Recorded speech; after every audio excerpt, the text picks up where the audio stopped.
Yo, shalom, shalom. We back, but never moving backwards. Here to put, y'all know the slogan. My people on the Atlas. Say no to vain interpretation and give thorough breakdowns. That old school feel for y'all, for the old school strivers that was back there. You know what I'm saying? Yeah, we on that 5 years ago, 6 years ago. When we was on that time, on that type of time. A video came across my desk today, figuratively speaking. And I'm watching the video, earlier today. I'm seeing bits of it. Haven't seen it in its entirety. And a certain individual said something very eye-opening. And it made me say, huh? This is on Killer Priest Show, brother named Tahuti. And he's claiming to debunk Zion Lex. Now, this video is not about whatever he said about Zion Lex. It's between those two. I really don't care about you arguing about who wore a hat or who was the Scorpion King. Who was the Scorpion King? Who was the real Scorpion King? That's what these Negroes is arguing about. You know what I'm saying? But no, NGOZI was on there trying to talk that talk. And he mentioned that ancient Egypt, the pre-Nakata period, I'm guessing he was referring to, we're going to watch the video and get exactly what he said, was EM78. That was the racial base for ancient Egypt. Can someone find me a citation saying that, stating that, with evidentiary proofs? NGOZI, where are you getting this from? I mean, we got to make an approximation of the truth.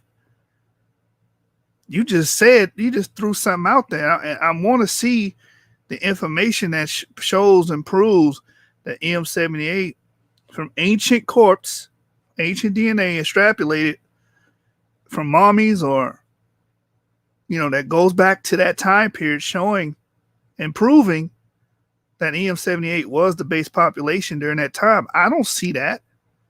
I have not read one paper that, maybe I haven't seen it. Can someone show it to me? That says that pre-dynastic Egypt was inundated by EM78, which is declared E1B1B.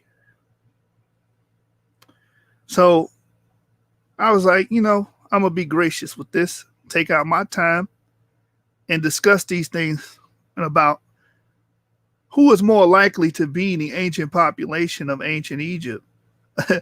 Actually employing research methodology and actually looking into phylogeny, and actually using ancient DNA, in the time periods in question, pre-dynastic. That goes before 3000 BCE, right? So that's what we're going to deal with today. I'm going to play this clip and let you guys hear for yourself what NGOZI stated. Like I said, I don't care about the Scorpion King and who was Narmer or was Narmer, Nimrod, and I let them have that. But when he said that, I was like, let me, get some clarity and get to the bottom of this thing, man. And then, they was referencing King Tut as if those are our people. Yeah, King Tut, that's our people. No, it's not. Yeah, this is King Tut's. This is what we did. No, King Tut is not related to you American Negroes. Majority of you American Negroes are EM2. King Tut was R1B. Huh? For you pro-Africaners out there. You pro-African people, you losing bad, especially when it comes to ancient Egypt. You're losing badly. Can't go too far back in time, you're not there. And then when you get to the 18th dynasty, King Tut and that royal line, you got a problem. Those are all R1B. But to somebody that wasn't a part of the royal line, displaced them, and that was Ramesses. And that's when you get E1B1A. That's when you get our people in there. It's much later. And then right before Amenhotep the third and the 18th dynasty and all those people. You have, y'all know what happened to Hyksos. Are y'all going to say the Hyksos is EM78? Maybe they were. We don't have any proof of that. But then you will be putting them in Asia, which we already know haplogroup E was in Asia. We got DNA papers on that. Guess what we don't have DNA papers on? EM78 being the base population for pre-dynastic Egypt. You know what's funny about these guys? They claim that they're trying to make us prove something, or make, Zion in the video, they're trying to press Zion Lex saying, oh, he doesn't prove anything. He just says it or just states it. And then in the same breath, do the same damn thing they claiming somebody else doing. Deplorable. The unmitigated gall. We go work tonight, y'all. Yeah, Shuv in the building. Y'all know what's up. Hit that like button. You know how we rocking, man. Let's get it. Let that intro music play.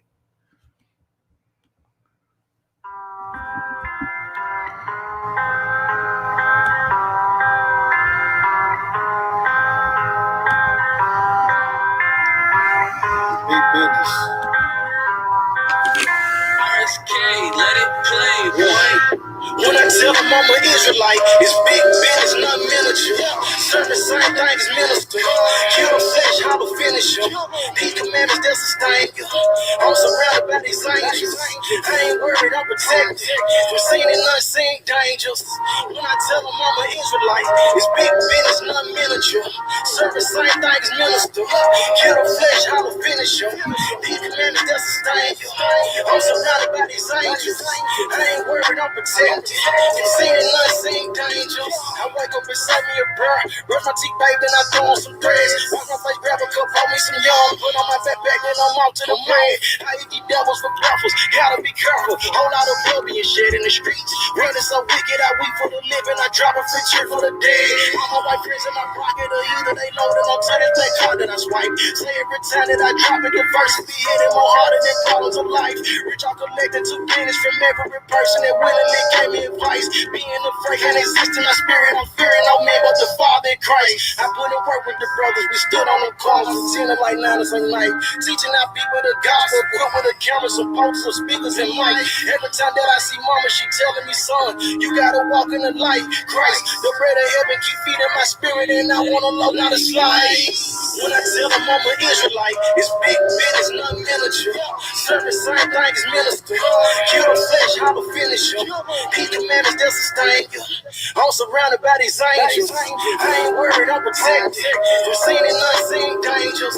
When I tell them I'm an Israelite, it's big business, not miniature. Serve the same thing as minister. Kill the flesh, how to finish them. These commandments, they'll sustain you. I'm surrounded by these angels. I ain't worried, I'm protected from seen and unseen dangers. When I tell you I'm an Israelite, tribe of Judah, don't you take it personal. Bleed the blood on these demons, we purging them. Don't entertain Jezebels, we be curving them. Hey, I got a ribbon, she virtuous. In person, this blue life ain't virtual. I can't forget when I heard the truth. I got cut with that word, it got surgical. Conviction can lead to repentance. I pray these verses encourage you. We repented, now we on the vertical. Judah rising, see Isaiah 32. Big business, nothing minuscule. I picked up that pen back in middle school. Guard your light and take heed who you listen to. Watch your mouth and your ears and your vision too. Hashatan and Shalkani won't finish you. In Mortal Kombat, this war is not physical. Gird your loins up and follow the general. Christ, Messiah is coming, that's scriptural. Yeah. You gotta starve your flesh. The real war ain't even started yet. This look like a setup for a second exodus. I'm trying to be where the water at. Let's get it. When I tell them I'm an Israelite, it's big business, not miniature. Serve the same thing as minister.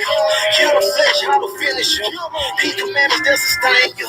I'm surrounded by these angels. I ain't worried, I'm protected from seen and unseen dangers. When I tell them I'm an Israelite, it's big business, not miniature. Serve the same thing as minister. Kill the flesh, how to finish them. These commandments, they'll sustain you. I'm surrounded by these angels. I ain't worried, I'm protected from seen and unseen dangers. Yeah. Let's go.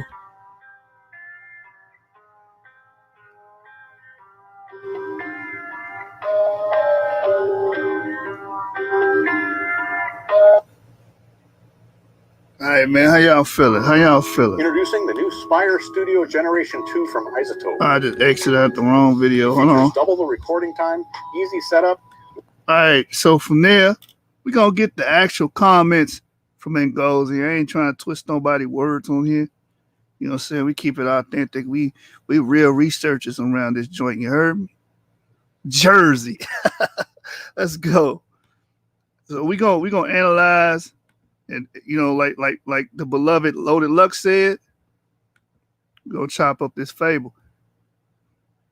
This brother is making some bold claims in this video. All the while trying to, I guess, debunk.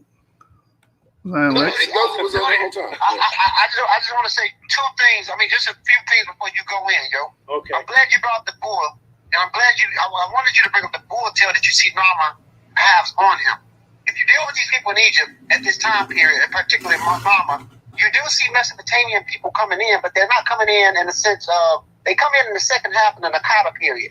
And when they come in the second half of the Nakata period, if you look at the Nama's palette, it's a creature in there called it's called serpopods. Serpopods. You know what's funny about these two individuals that's bitter about what Zion Lex is doing? Zion Lex defeated both of them in a debate. We reviewed Zion Lex debate with NGOZI, and NGOZI, you were trash. You use morphometrics as an argument. Trash. If you're using DNA and genomics, you know morphometrics have nothing to do with that when we're talking about tracing genealogy. That was garbage. That was trash. You was sucked. This ain't nothing new. You heard me say it the first time if you watched the video when I reviewed it. You don't use craniometrics. That's some 18th century garbage. 19th century antiquated garbage. You lost the Zion Lex. You understand? In that debate, anybody can watch it. You can watch our review of it, or you can go to SiteNet and actually watch the debate in full. I don't know what that was I watched. Yeah, no sources, no nothing. And it really was quite embarrassing. And what I see this as? I don't see this as an educational retort. I see this video as a response of, I got to get him back because he hurt me very badly. That's what I see this video as a response as. And it's like, that's how it come off of. He stole off on you on SiteNet's channel, and both of y'all getting together now because y'all upset. That's how it's coming off to me. Watch this. It's a mixture between and also, I'm going to tell you this as well. What he's saying about the Nakata period, the Mesopotamians and Asiatics. I did a whole video about this, the history of Egypt and the Levant. That is true, verified. The earliest part of the Nakata period, you know what I'm saying, about 7,000 years ago, you do see that interaction between Asiatics and ancient Egyptians. So that's solidified. That's not the problem I got. Here's the problem I have with him. Watch this. The serpent and a leopard. That's the creature with the two long necks. In Mesopotamia, that's called the Jasper cylinder. When you see these people come in, they're trying to take over the northern delta. We talk about finances and trade. Nama was from the south, but he wasn't Kush. He was from a zone called Teti, near Thebes in Upper Egypt. Not Kush, what they say a Kushi. This dude is trying to say Nama is Nimrod. He's trying to take him out. And the reason why the Heru and that bull is so important because you're talking about pastoralist tribes fighting against the agriculturalist tribes, because they, even with the proto-Fulani or Puler, you find Jinno, which is the milk god. And even dealing with and then he's invoking the Fulani. And you know what? I wonder if these guys are one of those pro-Africaners that try to group all of West Africans together, all Africans together. Because I've been wanting to debate somebody on the topic, are all Africans the same? And the Fulani is one of the, star childs of that, showing you and exemplifying that all Africans aren't the same. Those people have IJ, H, and K. Come on, man. These people have all type of European clades. These people are not the same as you and I. Majority of African Americans are haplogroup E, about 60%. You understand? They're not the same as us. The Hausa, the same thing. They have these European clades. They descend from European fathers, Eurasian fathers. But these pro-Africaners will have it seem as if, nah, man, we all the same because we from Africa. That's a goddamn lie. That's a lie. And if you really own your genomic data like that, then you know that's something that should be implicit at this point. Watch this. The pastoralist formula, I mean, the pastoralist population in the Nile Valley were very important because they stressed to the Sahel. Narma comes from that base. Even the Tufians who in the Levant were partially from a group of people called the Cabrians who linked up. You see all these claims he's making? The Natufians, we know the Natufians in the Levant, 20% of the DNA was EP2. The other percentage did contain E1, B1b. We also understand that haplogroup E dominated. I covered this on my channel, the Levant, during the Epipaleolithic and Neolithic times. You don't see the other groups come in until the Bronze Age. So solid information. Now he's going to get parsimonious. And here's the thing. He's not going to say he's going to get parsimonious. Watch what he says. Out of Northeast Africa, go into the Levant, and this is why paternally, this is why I always get into genetic haplogroups. You find an E1, B1, B1b, or EM78. EM78, watch this. Clade, which is still the primary base of Egyptian man, which shows these people are indigenous to Africa. He said it's still the primary base to Egyptian men, showing that these men are indigenous to Africa. What is he using? He's using modern population density and retrodicting it into the past. You don't know if those people belong there or they came in there recently. And who is he referring to? He's referring to the Egyptian Arabs, which I do agree that these people are related to us, but trying to stamp them there, EM78 there, and trying to retroactively put that into the past, there's nothing substantiating that. Watch this. Before the Pleistocene, they're indigenous paternally. So the only input you find coming in from the Levant highly is Eurasian mitochondrial DNA, like Narma's wife, Nephhotep. She was from the north. I agree with that. Time, the Egyptian men were controlled, African men were dominating because in the northern delta, you had he said at this time the African men were dominating. Route for Eurasians going in and out. So in the second half of the Nakata period, like I've been trying to explain this dude for a long time, no one denied that there wasn't a Mesopotamian Egyptian trade, especially in the zone of Neked, the Levant, where they had a trade market. But the thing is that they tried to dominate. He tried to say Scorpion was a Mesopotamian. King Scorpion wasn't. The oldest symbol of King Scorpion is found in northern Sudan. The oldest monarch system is found in northern Sudan. It comes from the upper areas of Sudan, of Egypt, and Thebes. And the thing is that those Sumerians, and we try to run with that Sumerian thing, Sigagigi, these people wasn't even, if you look into genetics in Iran, and he tried to talk about. He said if you look into genetics and you look into Iran, they wasn't even. I've covered on my channel that they have uncovered E1B1A, I think in the 2018 paper, E1B1A in Iran. That's actually found there. You understand? So we actually have a stake in that because the E1B1A and E1B1B was found in Iran in the Bronze Age. So guess where else E1B1A was found? In Mesolithic France. They found E1B1A in Mesolithic France. This lie about our people being stuck in sub-Saharan Africa, Western sub-Saharan Africa for thousands of years, no migration, no trade routes, is just unraveling. So they found it in Mesolithic France. They found it in the Bronze Age Iran, and they also found it in Mesolithic Iran as well in an older sample, right? They also found it in Corsica, which that find was amazing because they said they found a few E1B1A V38 chromosomes, which they said would indicate that these people most likely migrated with EV13 into Europe through the same route, going through the Levant, going through the Balkans, going into Central Europe and spreading out, which is huge. You understand? We actually have tangible evidence that makes it empirical science at this point. What you don't have, what you just threw that factoid out there saying EM78 being the base, letting you know that these are African men.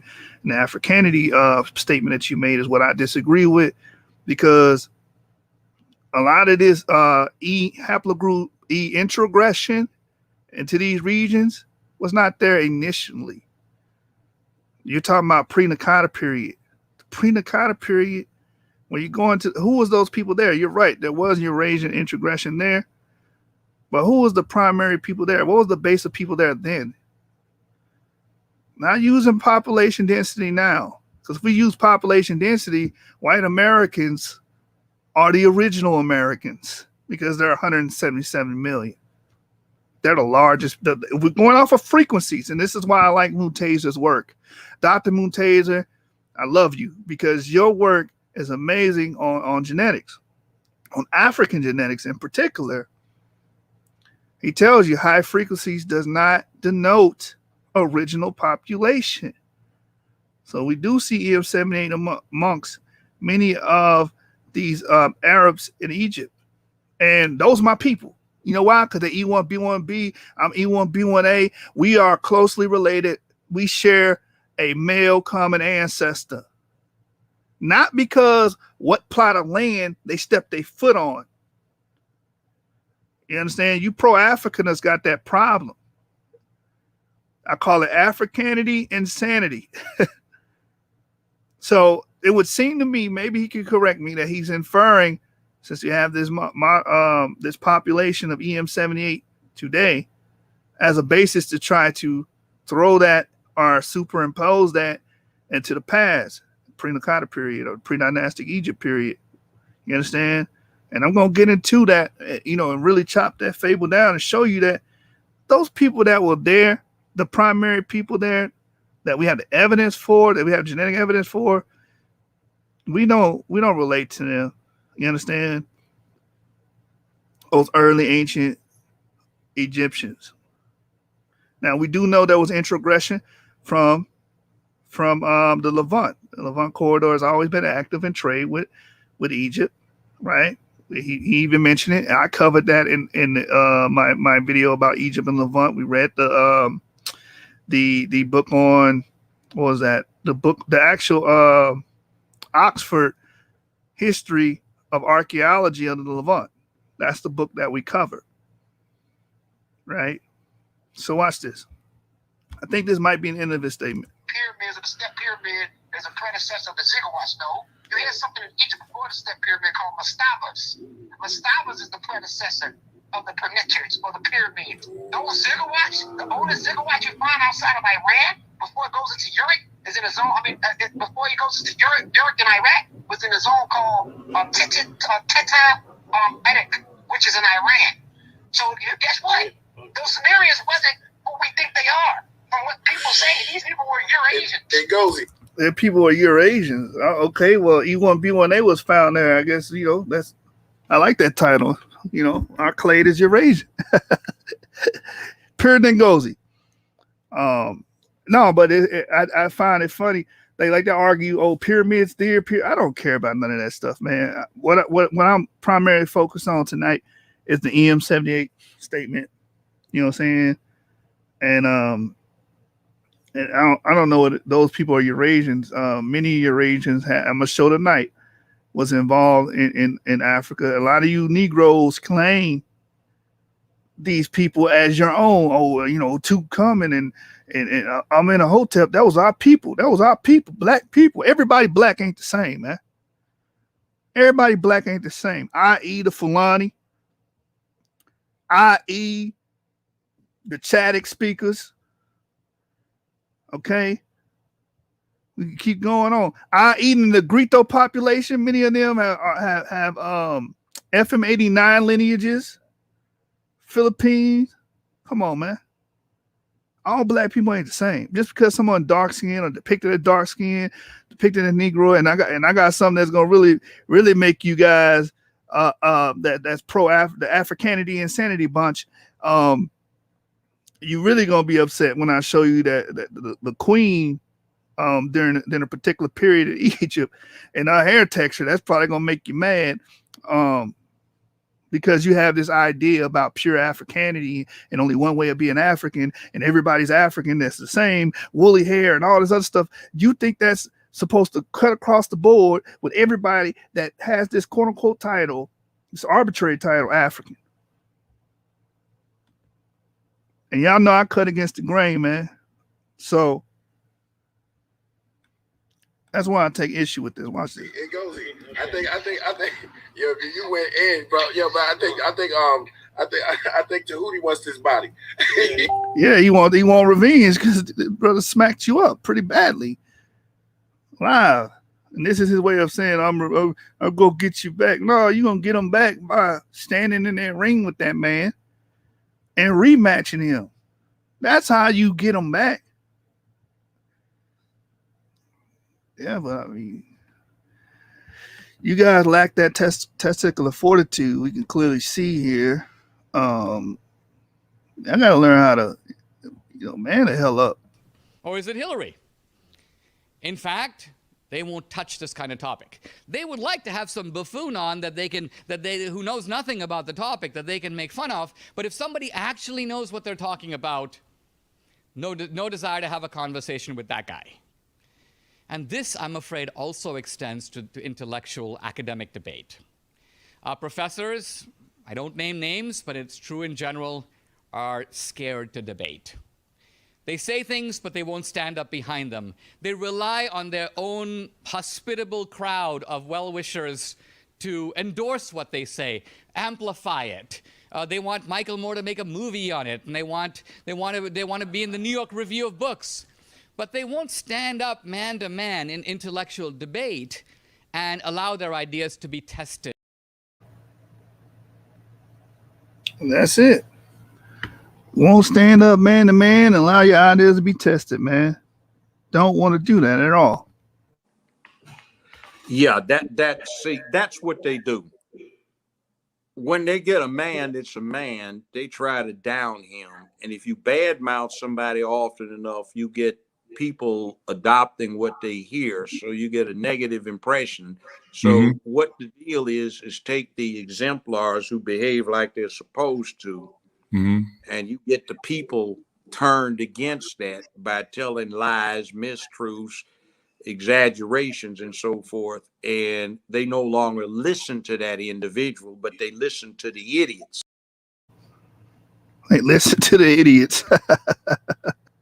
Not the people that put in the research, not the people that study that actually can, explicate this stuff.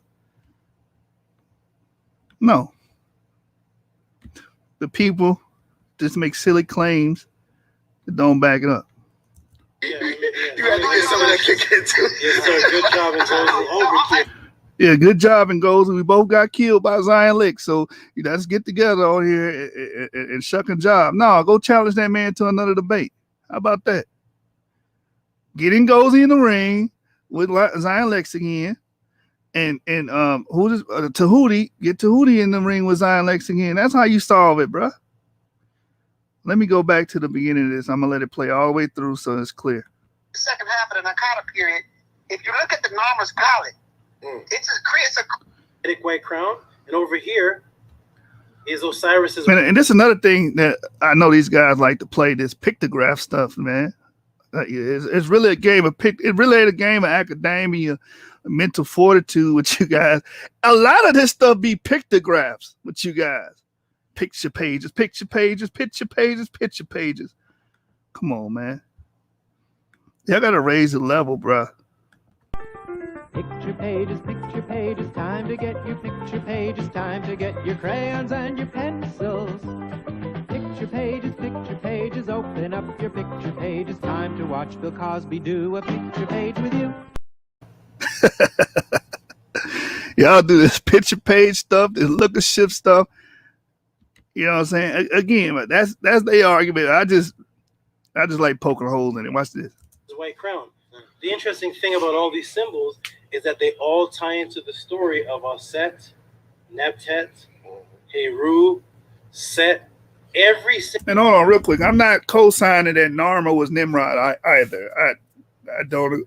I ain't looked into that information. I don't know nothing about that. So for anybody try to run, I know how y'all work. I'm not co-signing none of that, man.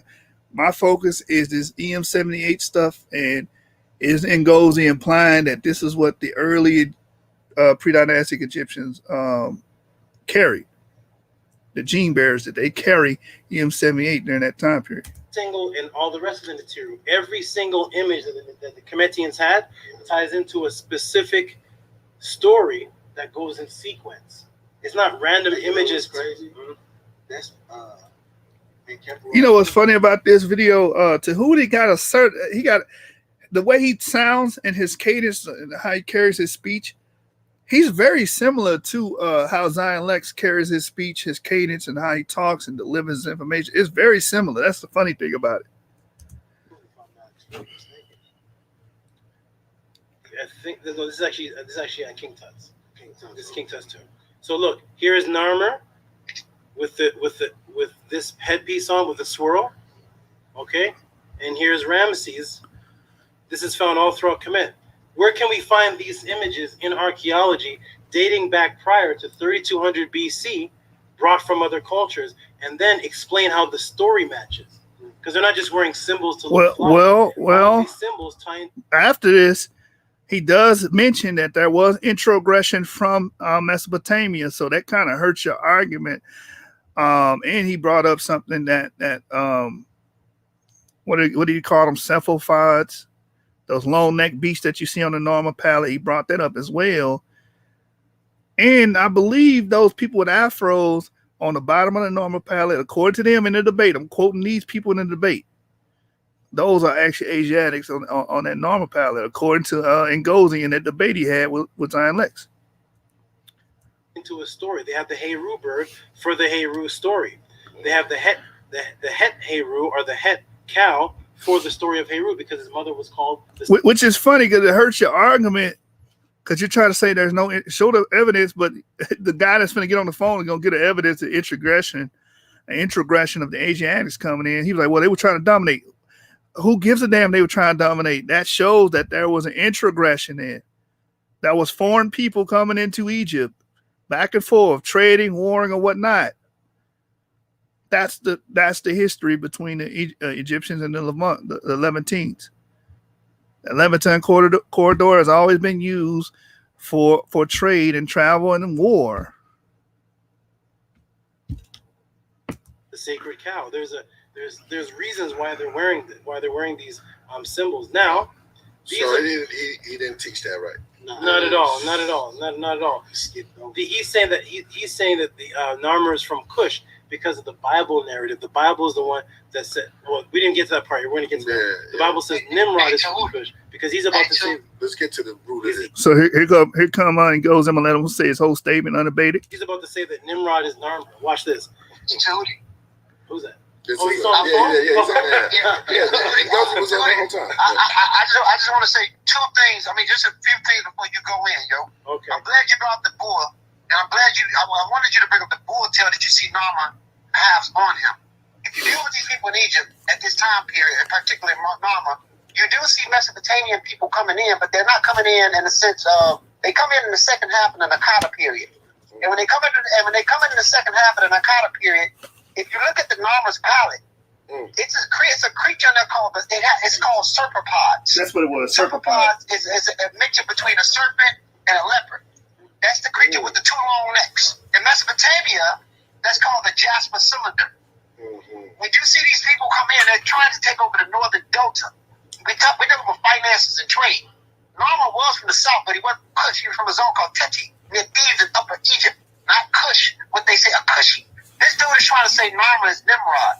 He's trying to take him out. And the reason why the Heru and that bull is so important because you're talking about pastoralist tribes fighting against the agriculturalist tribes because they even with the proto-Fulani the agriculturists are superior, which is the milk god, and even dealing with the pastoralist formula. I mean, the pastoralist population in the Nile Valley were very important because they stressed to the Sahel. Narmer comes from that base. Even in the Tufians who in the Levant were partially from a group of people called the Cambrians who linked out of Northeast Africa, go into the Levant. And this is why paternally, this is why I always get into genetics, haplogroups. You find an E1B1B1B or EM78. That clade, which is still the primary base of Egyptian man, which shows these people are indigenous to Africa since before the Pleistocene. They're indigenous paternally. So the only input you find coming in from the Levant highly is Eurasian mitochondrial DNA. Like Narmer's wife, Nephotep, she was from the north. At this time, the Egyptian men were controlled, African men were dominated because in the northern delta, you had a cross route for Eurasians going in and out. So in the second half of the Nakata period, like I've been trying to explain this for a long time, no one denied that there wasn't a Mesopotamian Egyptian trade, especially in the zone of Nekhet. the Levant, where they had a trade market. But the thing is that they tried to dominate. He tried to say Scorpion was a Mesopotamian. King Scorpion wasn't. The oldest symbol of King Scorpion is found in northern Sudan. The oldest monarch system is found in northern Sudan. It comes from the upper areas of Sudan, of Egypt, and Thebes. And the thing is that those Sumerians, and we try to run with that Sumerian thing, Sigagigi, these people wasn't even, if you look into genetics in Iran, and he tried to talk about the pyramids or the step pyramid as a predecessor of the Ziggurat stone, you had something in Egypt before the step pyramid called mastabas. Mastabas is the predecessor of the pyramids or the pyramids. Those ziggurats, the oldest ziggurat you find outside of Iran, before it goes into Uruk, is in a zone, before it goes into Uruk in Iraq, was in a zone called Teta-Edik, which is in Iran. So guess what? Those Sumerians wasn't who we think they are. From what people say, these people were Eurasians. These people were Eurasians. So you want to be when they was a part of their clades. NGOZI. I think. Yo, you went in, bro. Yo, but I think Tahuti wants this body. You had to get some of that kick in too. Yeah, you had to get some in there too because Zion Lex, kicked both of these dudes' ass. You know what I'm saying? Laid the smack down on their candy asses. That's what happened. Now they getting on the phone together. Yeah, man, let's talk. Man, don't talk, man. Get in the ring with this dude again, man. You lost? Okay, clean yourself off and debate the brother again. That's all you got to do. All right, from there, let's start opening up some sources. Hey, shalom, Sean Harris. What's going on? Hit that like button, y'all. Subscribe. So he brought up the EM78 thing. You guys all heard it. Talking about that's the population base. And he's basing off of, modern day, which you'd be correct. Modern day Egyptians do have it. But my thing is, are you implying that goes back in time to the pre-Nakata periods, pre-dynastic periods? If so, I disagree with that.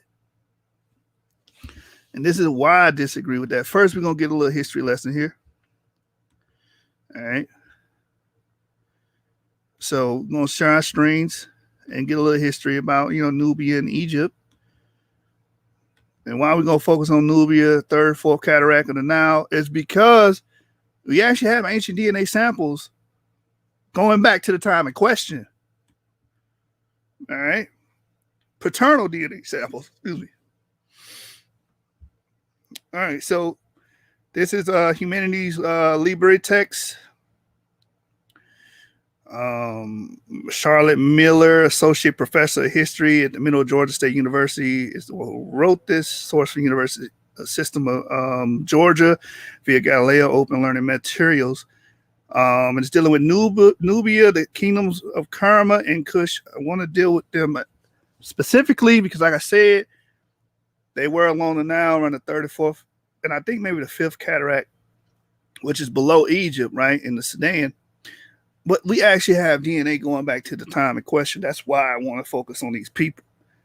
We're going to make an educated guess about something, a good parsimonious model. Then this is the closest you're going to get. Watch this. And then I remember Cyrus who said, he said they came from the south in Ethiopia and the foots of the moon. I remember he used to say that. Where he say that? The debate against when he said goat herders. That's what you niggas was. That debate against Nasi. What was that? 2012, 2011. That debate right there. I think he said that the ancient Egyptians came. They tell you where they came from. They came from Ethiopia, the foot of the moon, or something like that. Somebody watching know what I'm talking about. Maybe we should review that on the source. Should we review that debate on the source, y'all? Hey, shalom, Chemo. Sarasu Seti is my favorite, Kemetic guy, man. I'm just saying, I'm showing love. Anyway, the article says the region south of Aswan at the first cataract of the Nile River is commonly called Nubia. Nubia is notable for its long-term dynamic relationship with ancient Egypt. Just as importantly, Nubia was also the site of an early civilization, the kingdom of Kerma. So we're going to be dealing with pre-Kerma as well, before this period, because we see a genetic trend pre-Kerma of a certain haplogroup, and it ain't got nothing to do with you American Negroes. at all. You don't relate to these people. I'm gonna show and prove. You know how we do here. We exemplify points, man.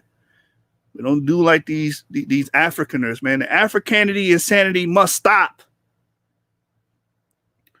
All right, so the kingdoms of Kerma, 2400 BCE to 1500 BCE, and Kush, 1000 BCE to 300 CE, emerged along the Nile River.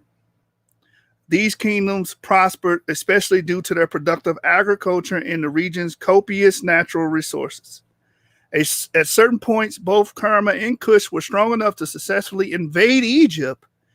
These kingdoms in Nubia also developed their own religious and cultural traditions, including their written script, Meroitic. I believe that's how that's stated. Meroitic. That's probably how that's pronounced. Meroitic or Meroitic, however you say it, right? While the people of this region, known collectively as Nubians, borrowed heavily from the Egyptians, Nubians also had distinctive practices that set their civilization apart from that of their northern neighbors. Scholars generally link the origins of ancient Kerma in present-day Sudan back to the desiccation of the Sahara Desert. Why is that important? So again, let's read that again. Scholars generally link the origins of ancient Kerma in present-day Sudan back to the desiccation of the Sahara Desert and the rise of the dynastic Egypt. After the desiccation of the Sahara Desert is when the desertification started and the Green Sahara began to shrink. So these people started to leave these Sahara regions, you understand? And they went towards the Nile. So this is why it's so prevalent to find these early individuals living in the Sudan, living in the pre-Kerma society. It's important because they represent this group that migrated from the Sahara.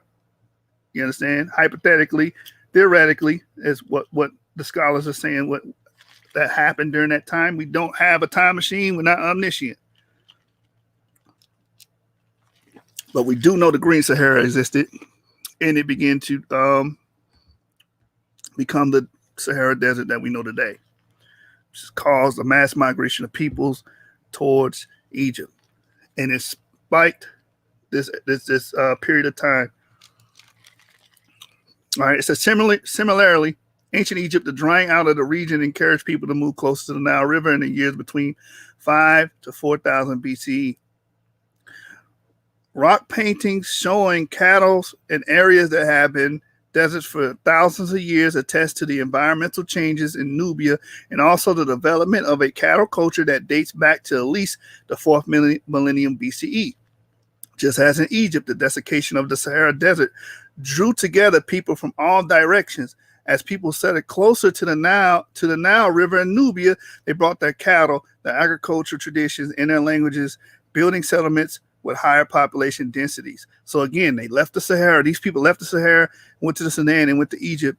We don't have the ancient white paternal groups or paternal evidence from Egypt, but we do have it for the pre-Kerma population and the Kadruka population of Sudan.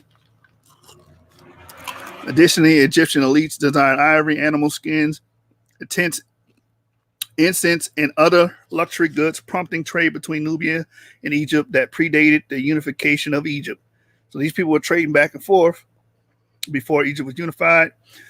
With increased demand for luxury goods as social stratification grew, the Egyptians even ran military forays in Nubia. After unification, the Egyptians continued to invade Nubia to trade and raid for slaves and cattle. Likely Nubian desires to control trade and protect themselves from Egyptian raids further compelled state formation in Nubia. Without Nubian records from the 3rd millennium BC, it's difficult to identify additional reasons why the state arose. However, archaeological evidence does clearly indicate that about 2400 BC, Nubians had formed the kingdom of Kerma between the 3rd and 4th cataracts of the Nile River. All right, so let's get the DNA on these people. You know how we do over here, man. Go straight to the evidence. Class in session says the Hunifer Papyrus. The Hunifer Papyrus describes the origin of the Egyptians. Yeah, give me some quotes from it. Give me a quick paraphrase of what that papyri is talking about. But I want to get into the DNA, ancient DNA of these people. And I'm going to go to one of my favorite geneticists, Muntaser and others, an African geneticist. Watch this. Which one is it? Genetic patterns of Y chromosomes and mitochondrial DNA. There we go. All right, so this is from the University of Khartoum, right? Genetics patterns of Y chromosomes and mitochondrial DNA variation with implications of the peopling of the Sudan. Remember, what sparked the peopling of the Sudan? The shrinking of the Green Sahara. People moved away from the Sahara during this time and moved towards the Sudan, moved towards the Nile River, right? The area known today as Sudan may have been the scene of pivotal human evolutionary events, both as a corridor for ancient and modern migrations, as well as the venue of crucial past cultural evolution. Several questions pertaining to the pattern of succession of the different groups in early Sudan have been raised. To shed light on these aspects, ancient DNA and present DNA collection were made and studied using Y chromosome markers for ancient DNA and Y chromosome and mitochondrial DNA for present DNA. Bone samples from different skeletal elements of burial sites from Neolithic, Meroitic, post-Meroitic, and Christian periods in Sudan were collected from Sudan National Museum. Ancient DNA extraction was successful in 35 out of 76 samples. PCR was performed for sex determination using a melogenin marker. 14 samples were females and 19 were males. To generate Y chromosome-specific haplogroups, AM13, BM60, and FM89 YALU polymorphism or YAP markers, which define the deep ancestral haplotypes in the phylogenetic tree of Y chromosomes, were used. Haplogroup AM13, listen, watch this. Out of these ancient samples in the pre-Kerma in the Sudan, who are these people? What was their genetics? Haplogroup AM13 was found at high frequencies among Neolithic samples. Haplogroup FM89 and YAP appeared to be more frequent among what? Meroitic. So the Neolithic is the new Stone Age that comes before the Meroitic. The Meroitic comes much later, when they around the early, the 1st century BCE, they came in, right? They started speaking their language, developed that language. That's when you start seeing FM89 lineages, right? In the post-Meroitic and Christian periods, that's when you start seeing that. But before that, prior Neolithic examples, you see high frequencies of AM13. These are not your people. You American Negroes, you do not descend from haplogroup A. Majority of y'all come from a haplogroup E. So when you guys try to make this connection to the Naqada period, pre-dynastic Egypt, most of these people that was in this region that came from the area of when the Sahara shrunk would have been AM13. Not E1B1A, not E1B1B, none of that. They would be most likely AM13 that's just coming from the genomic data. So where's this EM78 stuff coming from?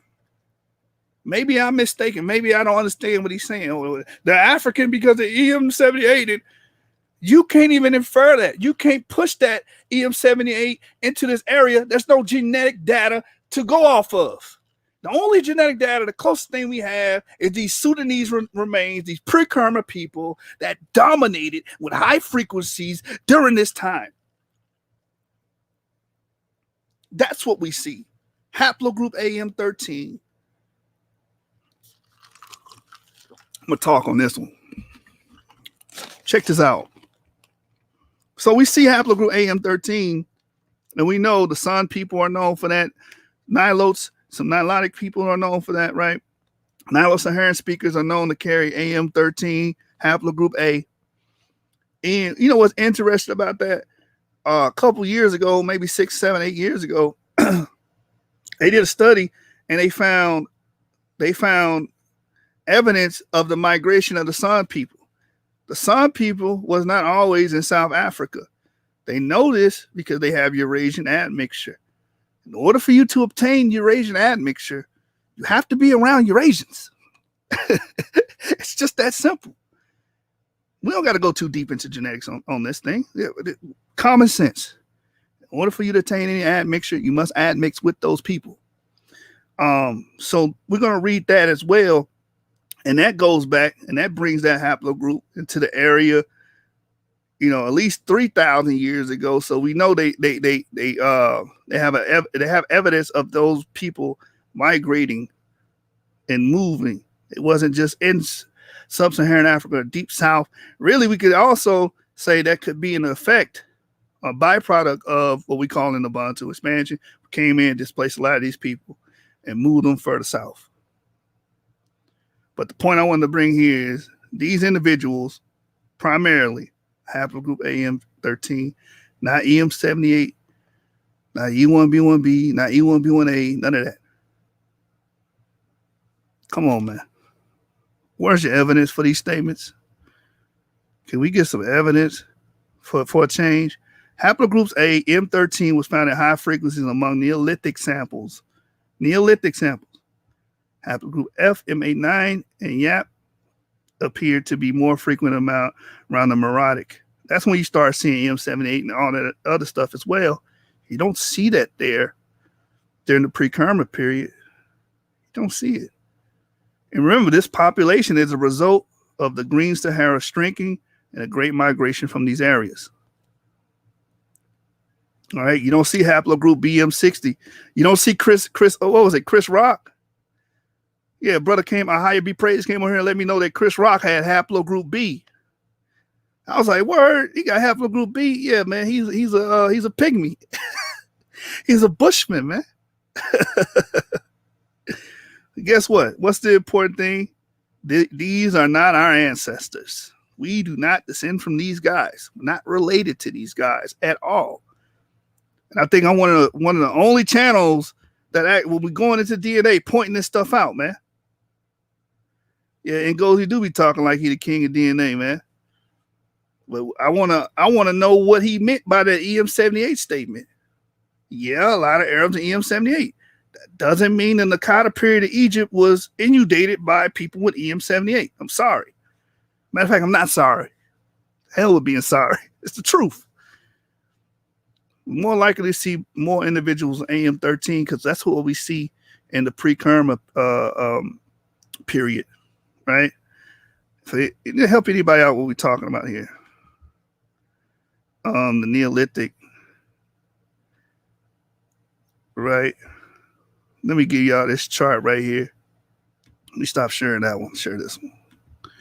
I ain't gonna be too long tonight. I gotta go to work in the morning. I might open up. Maybe he want to come in here. Maybe he's watching. I don't know. Hey, Shalom, Low Avenue. Shalom, Orthodox Moore. Hey, Orthodox Moore, you funny. That is what he did, for memorize the names and the terminology. Can he go into it? I think this is what I want right here. Nah, that's not what I want. I want to show you guys this chart so you can understand the time periods. When we're saying Neolithic, pre-Kerma, and so on and so forth. Because we know Kerma established itself around what, 2400 BCE? Right? So pre-Kerma will be, 2500 and beyond, before that. Let me share this with y'all. If I can get it up on the screen, then I'll drop the link and we can discuss some more things. If anybody want to come in, chime in, and get their 2 cents on the matter. I think this is it right here. All right, if you can see the screen, see the Neolithic civilizations in the Nile Valley in the Eastern Sahara. You see that? 10,000 to 4,000 years ago, right? Or 4,000 BCE. Excuse me. 3800 to 27 BC, you had the A group culture. Now, the A group culture in Lower Nubia would be a part of this pre-Kerma culture that we're talking about. This pre-Kerma culture would largely consist of AM13 individuals, haplogroup AM13 individuals. And going into this period, Lower Nubia under Egyptian control, still AM13, and then they established themselves as the Kingdom of Kerma, 2500 to 50 BCE. There's something else I want to touch on too tonight for all you brothers and all you sisters that's claiming the 18th dynasty, Tutankhamun, you know what I'm saying, King Tut, you know what I'm saying, Amenhotep the third, you know what I'm saying.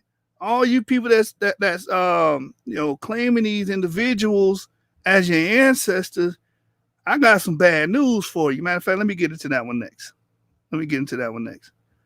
Y'all gonna learn this Africanity insanity has to stop.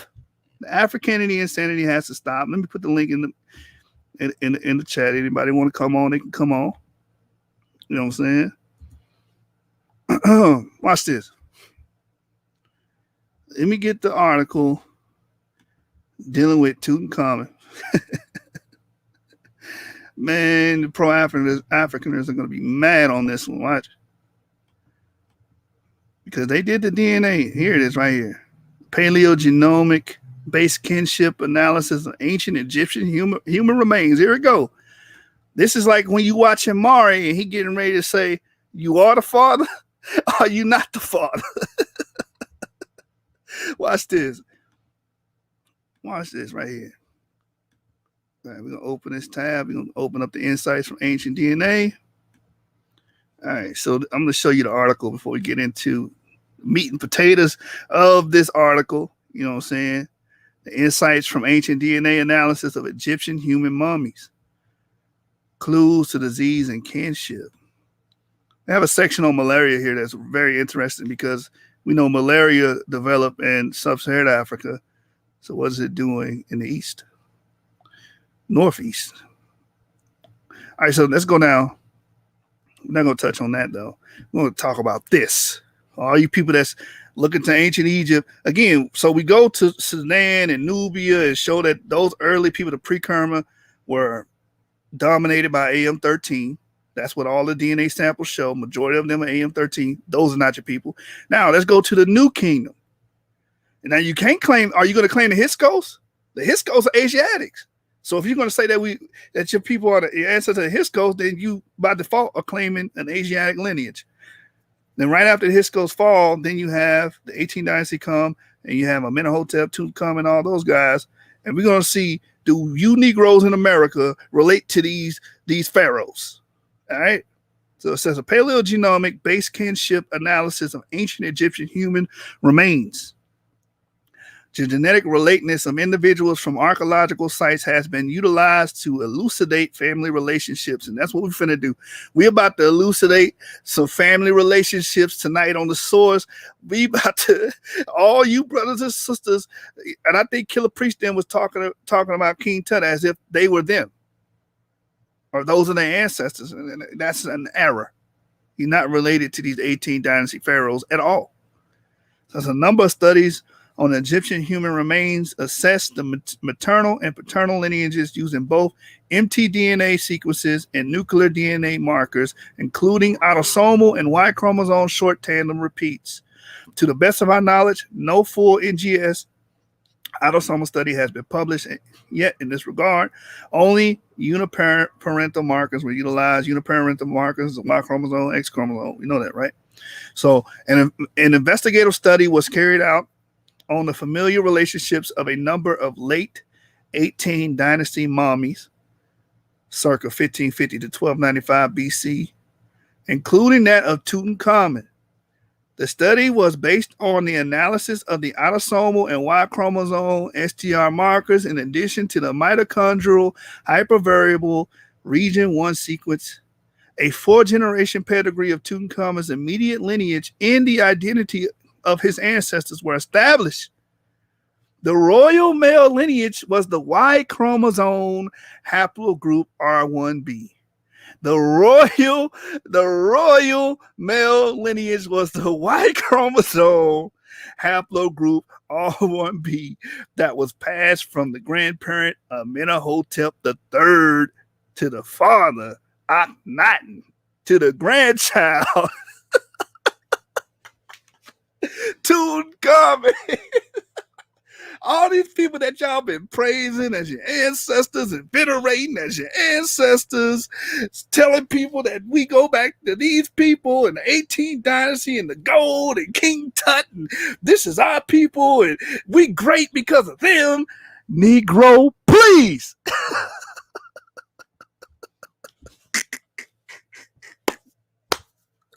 Oh, shoot. Look, man, y'all been lied to. You've been bamboozled.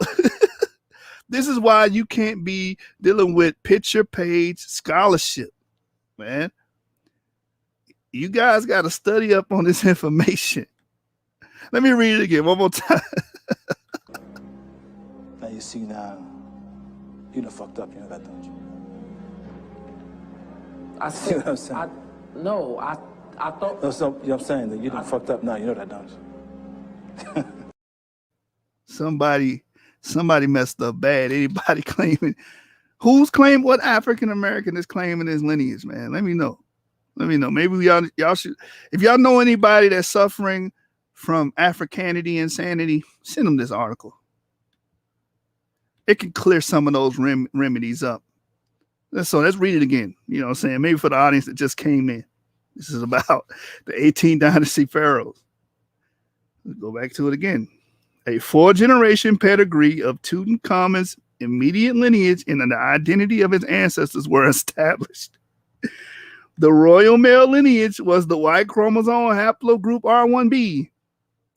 That was passed from the grandparent Amenhotep III to the father Akhenaten to the grandchild Tutankhamun.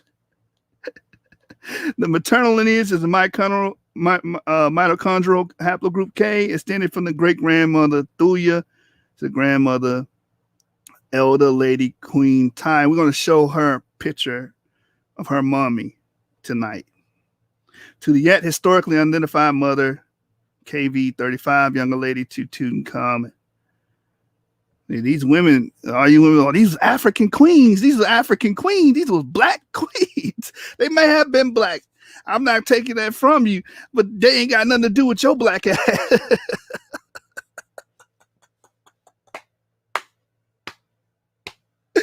Yo, why are we not teaching it? Why hasn't this hit Sonetta, man?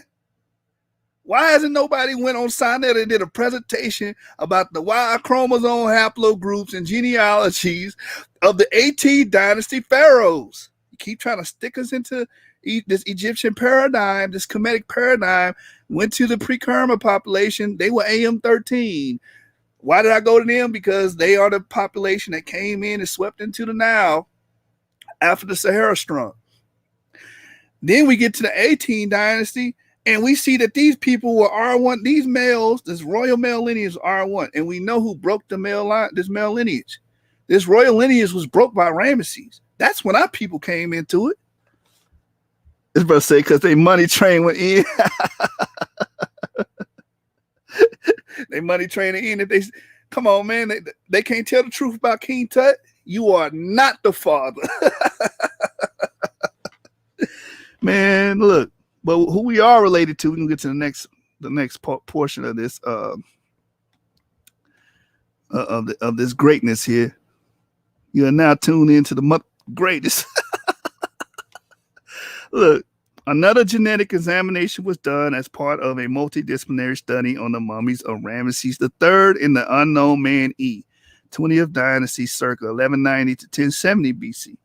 Ramesses III was subjected to an assassination attempt by members of his harem as part of a palace coup, historically known as the Harem Conspiracy and recorded in the Judicial Papyrus of Turin.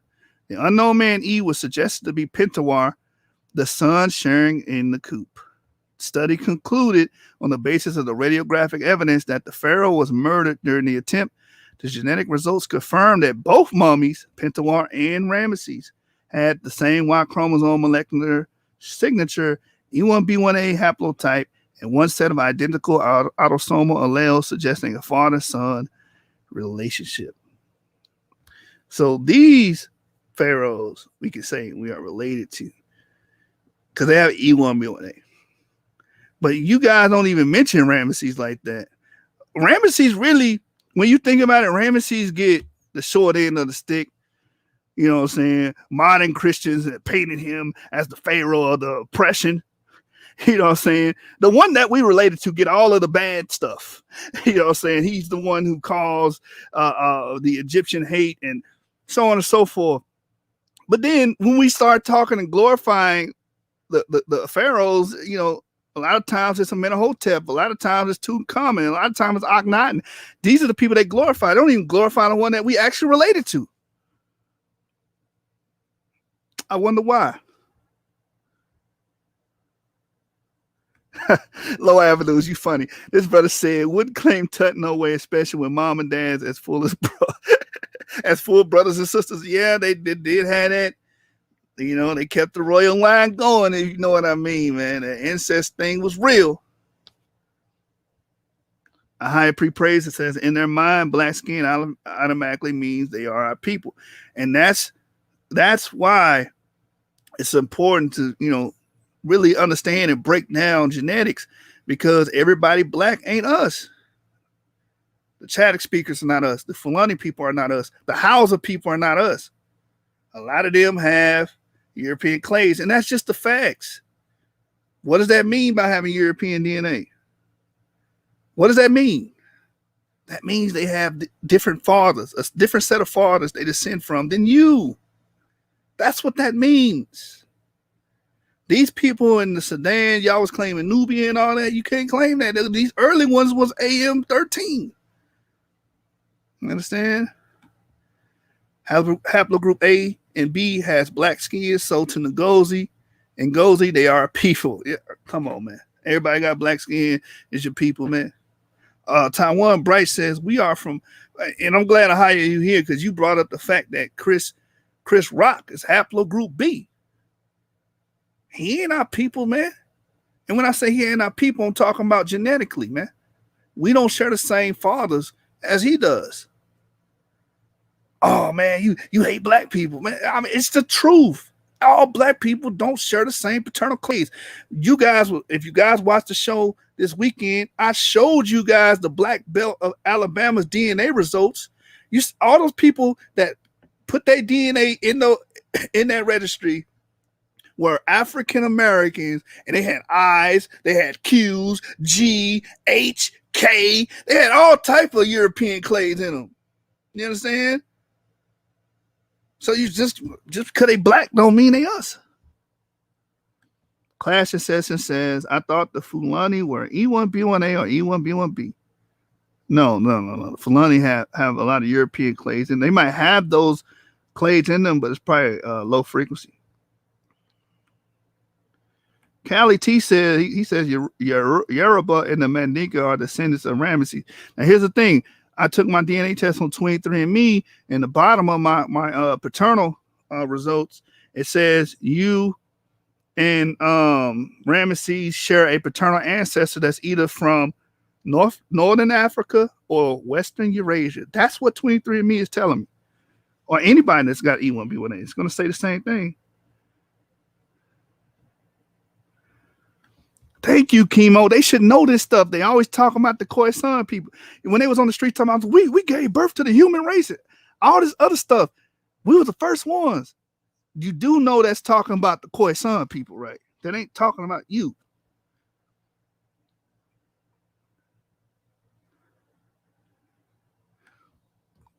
Orthodox Moore says, are you of the position that no one from the house of Fulani can be national Israel by sojourning, or are you just speaking in tribal Israel haplogroups? What I'm saying is that we don't share the same blood. Just because you don't share the same blood or the same pedigree or genealogy as us doesn't mean you can't rock with us. So they can still rock with us. Like the Bible says, we have a law of the stranger. They can come in, adopt our culture, adopt our ways, and be one with us. And we will treat them as a homeborn citizen. So it ain't about the treatment of people. It's just really get to the nitty gritty about genealogy and how these pro-Africaners, as I call them, try to group everybody on the continent of Africa as the same when there's 5 major different paternal haplogroups there: A, B, E, J, and I think R. I think the last one's R. That's really the point of me bringing this out. And then, NGOZI brings up, well, EM78 was always there, or some madness like that, and he's trying to retrodict that into the past. I don't agree with that, and I showed you that these pre-Kerma people were AM13. They wasn't EM78. This brother says, I'm EP252 from EV38, Ramesses King. Oh, that's what's up. It was something I wanted to address. Somebody made a statement, and I've been seeing this a lot. You abos, it's a lot of aboriginals popping up on our lives. I've been noticing it, like right here. Taiwan Bright says, we are from America. Brother, how do you come to that conclusion? How do you say we have found E1B1A in Mesolithic France? Do you understand what that means? We have found E1B1A in Mesolithic France. You understand? About 5,000 years ago. So for you to say and make that statement that we came from America, how do you explain all of this ancient DNA? We found our DNA in Iran. Found our DNA in these places that's over there near the Mediterranean, not near the Amazonian River. So I don't know, how do you make the claim that we are from America? Maybe I should do that. Maybe that should be my next series of shows, dealing with the genetics of ancient America and bringing that to the forefront. You understand? Because there are African Americans with haplogroup Q, which is associated with Native Americans. 80% of Native Americans have that Y chromosome, the males. So maybe you got some there. I mean, some African Americans there. Am I open to haplogroup E making its way to America? I am open to that idea. Matter of fact, I believe that's what happened. I'm gonna tell you what I believe. But here's the problem with what I believe. I can't show you that through genetics. You know what I'm saying? I can't show you that. And that's the problem I have with claims that we are from America, we from South America, and Egypt's and like all this. Can you demonstrate that for me? Now, I believe our people came over here, but this we are from stuff, that's when I have an issue.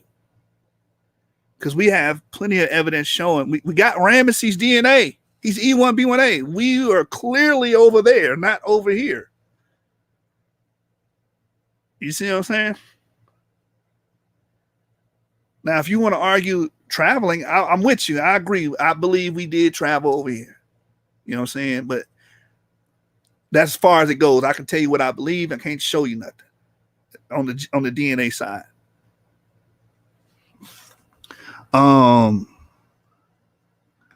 What else is going on? Brother said low avenues all the way in India. Yeah, man. We DNA in Iran, DNA in France, DNA. They had E1B1A V38 chromosomes found in Corsica, right outside of Italy. And what was so impactful with that is they grouped it up with EV13 and said that they traveled with EV13. That's why we see it in Corsica. That's why we see it in France. They traveled from the Levant through the Levant corridor all the way up through the Balkans and then migrated into Europe. That's huge. That lets us know we have an ancient presence over there. So when you say we from America, I don't know about that. Some female natives do have haplogroup X, which means they possibly could be from the Druze or, relating to the Druze population in the Middle East. So that is true.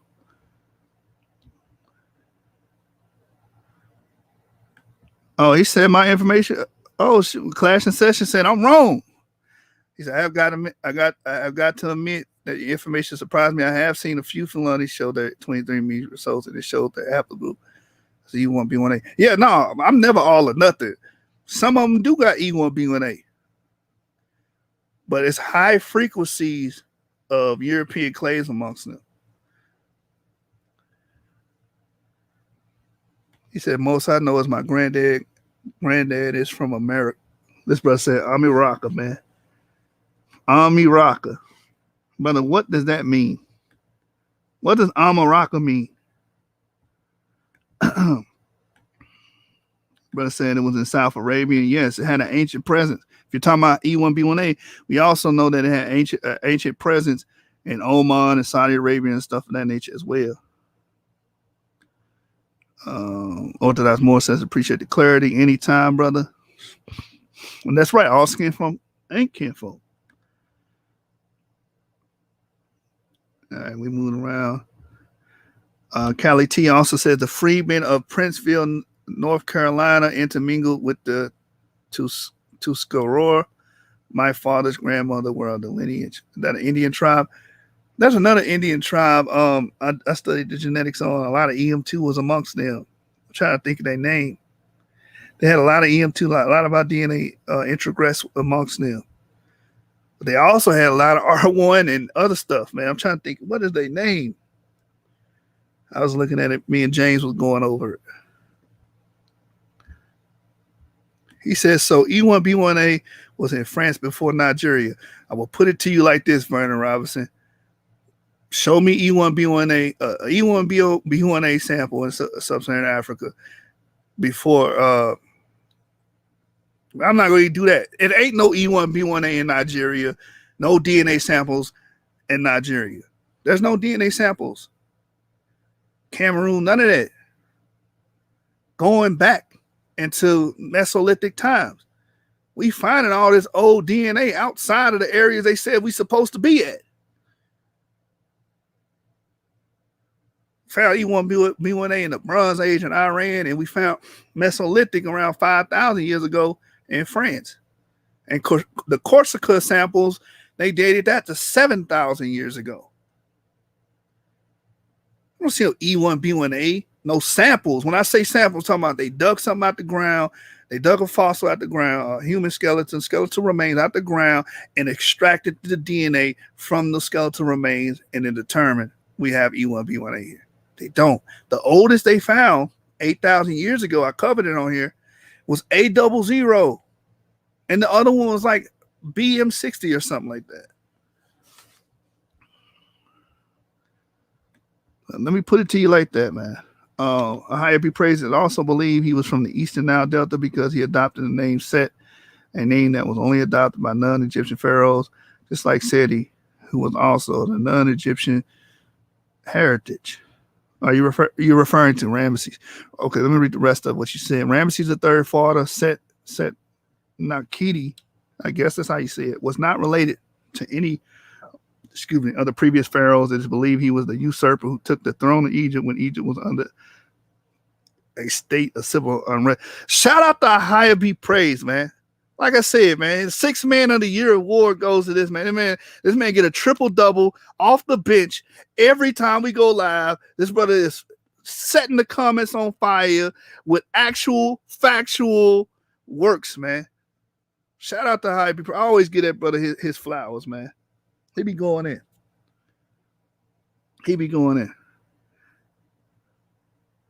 Let me see if I miss anything. No, I'm caught up. So I wanted to, before I end this, I want to show you guys. Now I'm all over the place.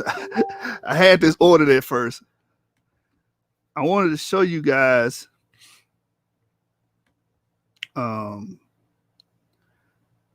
Queen, how you say her name? Tyre or Tyre? Yeah, I wanted to show you her hair texture for all you people who are saying that this was a beautiful African queen, and no.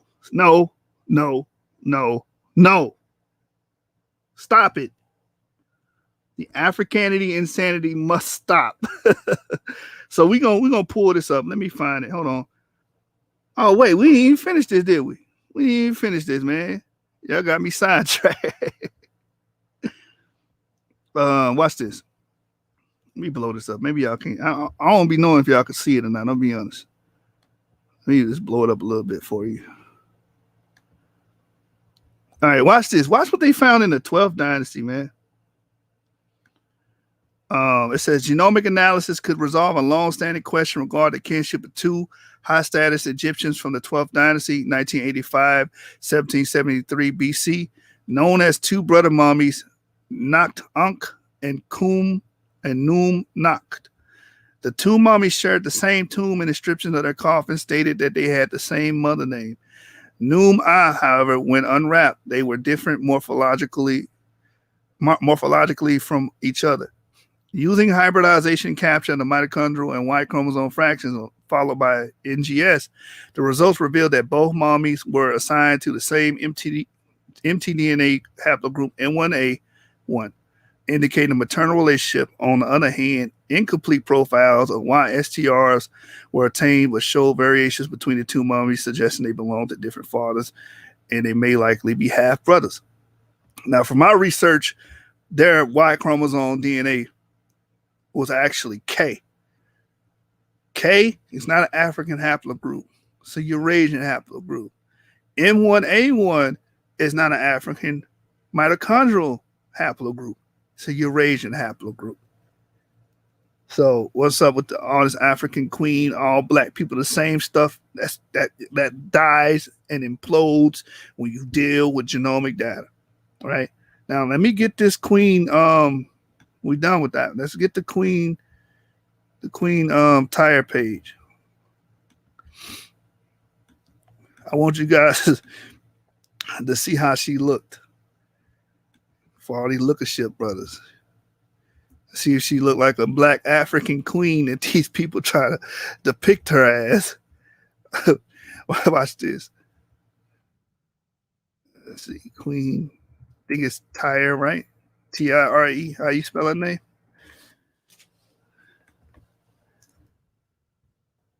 Well, I had this loaded up, man, and I'm having so much fun bringing this information out. Queen Tyre. Somebody tell me how to say this name in the chat, man. Tyre, Queen Tyre, her mommy. Let's find her mommy.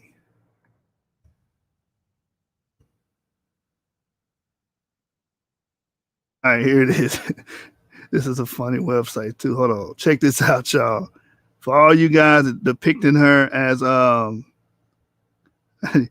these African queens, right, with their woolly hair and their natural hair.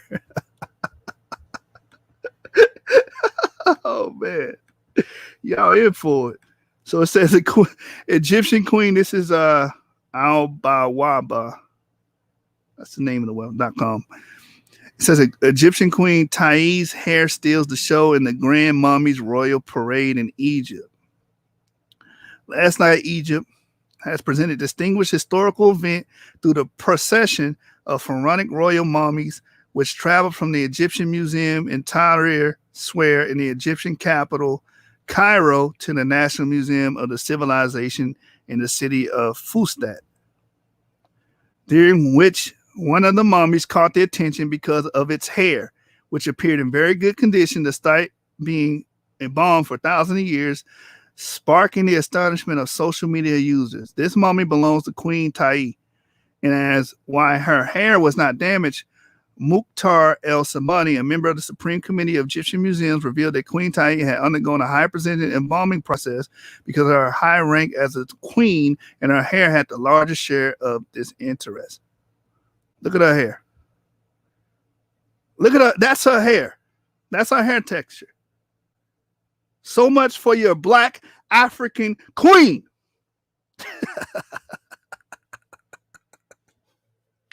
That's her hair texture, man. She was most likely Eurasian, man. Just like the people she was with are European. Tutankhamun and all them were R1B. You understand? I guess she was listening to Willow Smith back then. She was whipping her hair back and forth. Is this what y'all meant by the black African queens of the 18th dynasty? Is this what y'all was referring to? Oh, look at those African features. Look at that hair. You understand? Features don't mean nothing to me, but to y'all, it means a lot. You know what I'm saying? A person got to look a certain way.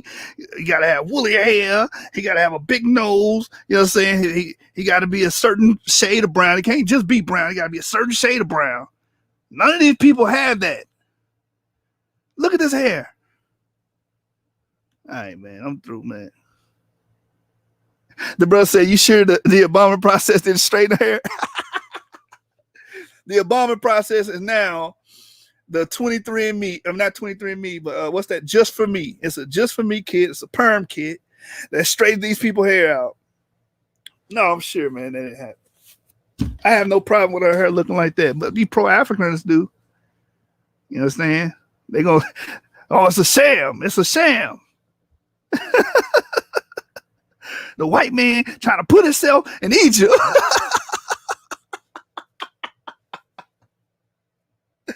Man, the Africanity insanity must stop. All right, man. What else I have for y'all, man? I think that's it, man. I think that's it.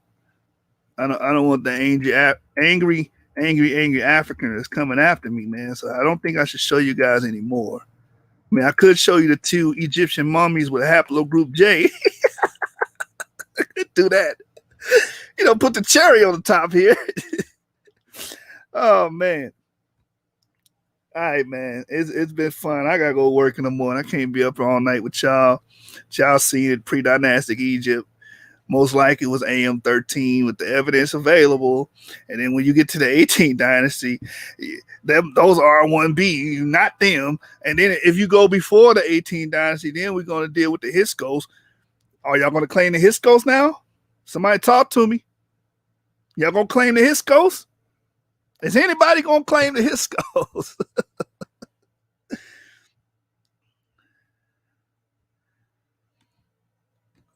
True Judah said, what always confuses me is how Jay comes up in Hittites, Philistines. How are these Hamites always coming up with Jay? I'm going to give you the answer. The answer is introgression. These people introgress into these different people groups. These people groups were not uniform. They were diverse. You understand? Because they were dealing with trade and other nations coming in and coming out of these different localities in the Middle East, Anatolia, and so on and so forth. They wasn't uniform. A lot of people try to make these people uniform, man. They not. That's why we see Jay in Egypt. We see Jay. Look. Uh-oh. We got somebody. What's going on? What's going on, Mr. Africaner? What's happening, Kansu? Kansu, man. Are you proud of your ancient Egyptian lineage? Your black African Egyptian lineage? Aren't you proud of Tutankhamun? I'm in a hotel, Akhenaten. Aren't you proud of that? The R1B Europeaners? Oh, man. Hey, you're going to have to catch the replay. Unless you want to come over here and say something in the last 2 seconds. I'm out of here, man. I'm out of here. You can catch the replay, see all the sources that we brought up.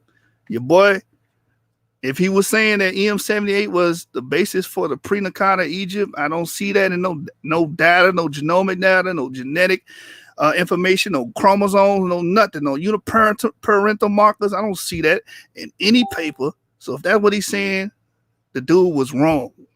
Absolutely wrong. A lot of you pro-Africaners are wrong. A lot of these, the 18th dynasty we just proved was R1B. You understand? The male line R1B. We proved that the 2 priests was what, K? And then we do come in Ramesses, man. But y'all don't glorify Ramesses? When y'all glorify Ramesses, man, when y'all start when you start talking like that. All right, man. Y'all be easy, man. Y'all know how we rock it, man. Source gang, 7 gang over everything. How should we end the show, y'all? How should we end the show? LV Europa? Where we going, man? I'm thinking about doing a series on the Abo DNA thing as well, man. You know what I'm saying? I'm getting on you pro-Africaners trying to act like ancient Egypt had a uniform haplogroup and We was all there. And we was king. I'm sorry, I had to steal a white boy. We was kings. I'm sorry, y'all. All right. But, you know, before we do leave and we conclude, Consul, I just want you to see this great African queen on the stream. You know what I'm saying? Queen Tai. She's a beautiful African queen. May her soul rest. All right.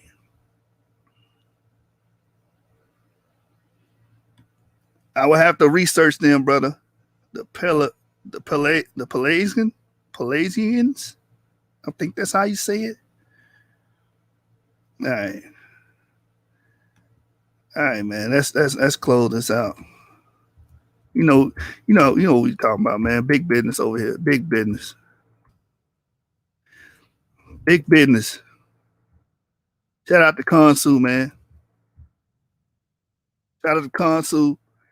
Shout out to NGOZI. You know, he a little bit too pro-African for my taste, but you know, shout out to him. Trying to make everybody black.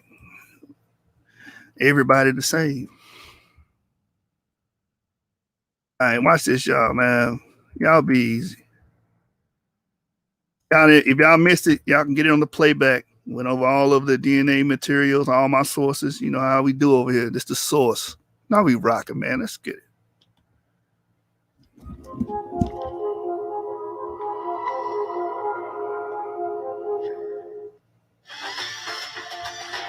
Make a different future. Start different at GoDaddy.com.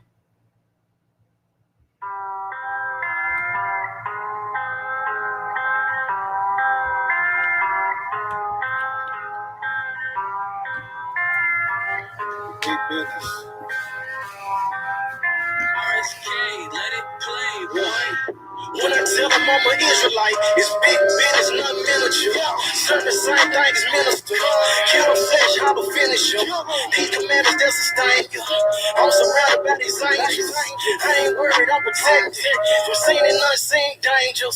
When I tell them I'm an Israelite, it's big business, not miniature. Serve the same thing as minister. Kill the flesh, how to finish them. These commandments that sustain you. I'm surrounded by these angels. I ain't worried, I'm protected. Seen and unseen dangers. I wake up and say me a prayer. Brush my teeth, babe, then I throw on some threads. Walk my place, grab a cup, pour me some yarn. Put on my backpack, then I'm out to the bread. I eat these devils for breakfast. Gotta be careful. Whole lot of blood being shed in the streets. World is so wicked, I weep for the living. I drop a free check for the dead. All my white friends in my pocket are either they loaded up to this black card that I swipe. Say every time that I drop it, adversity hitting more harder than problems of life. Rich, I collected 2 guineas from every person that willingly gave me advice. Being afraid and existing my spirit, I'm fearing no man but the Father in Christ. I put in work with the brothers, we stood on them calls, pretending like 9 at night. Teaching our people the gospel, equipped with a camera, some posters, some speakers, and mic. Every time that I see mama, she telling me, son, you gotta walk in the light. Christ, the bread of heaven, keep feeding my spirit, and I wanna low, not a slide. When I tell them I'm an Israelite, it's big business, not miniature. Serve the same thing as minister. Kill the flesh, how to finish them. These commandments that sustain you. I'm surrounded by these angels. I ain't worried, I'm protected from seen and unseen dangers. When I tell them I'm an Israelite, it's big business, not miniature. Serve the same thing as minister. Kill the flesh, how to finish them. These commandments that sustain you. I'm surrounded by these angels. I ain't worried, I'm protected from seen and unseen dangers. When I tell you I'm an Israelite, tribe of Judah, don't you take it personal. Bleed the blood on these demons, we purging them. Don't entertain Jezebels, we be curving them. Hey, I got a ribbon, she virtuous. In person, this blue life ain't virtual. I can't forget when I heard the truth. I got cut with that word, he got surgical.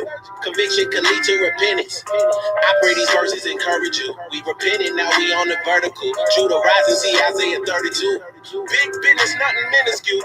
I picked up that pen back in middle school. Guard your light and take heed who you listen to. Watch your mouth and your ears and your vision too. Hashatan and Shalkani won't finish you. In Mortal Kombat, this war is not physical. Gird your loins up and follow the general. Christ, Messiah is coming, that's scriptural. Yeah. You gotta starve your flesh. The real war ain't even started yet. This look like a setup for a second exodus. I'm trying to be where the water at. Let's get it. When I tell them I'm an Israelite, it's big business, not miniature.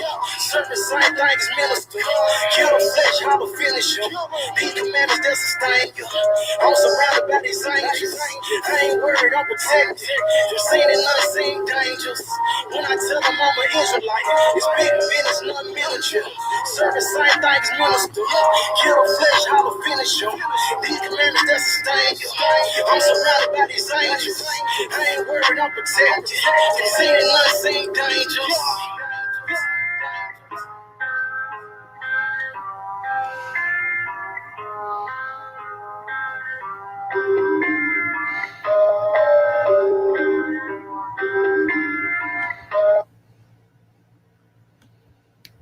Hey, man, take a second. I appreciate all my viewers. Appreciate everybody come out and support, man. Shout out to everybody that consistently support a High Be Praised class and session. I see you a lot.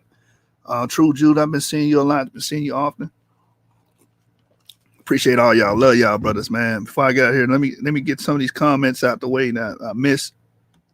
True Judah said, as many Egyptian kings married Hurrians or Horites, which is in the Armana period. Class and session said you should do. Oh, I read that. He said they were the first to inhabit Greece.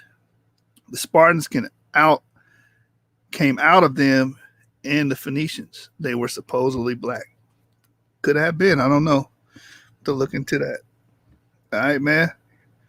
I know how we rocking, man. 7 gang, Source gang. Let's get it. Gang.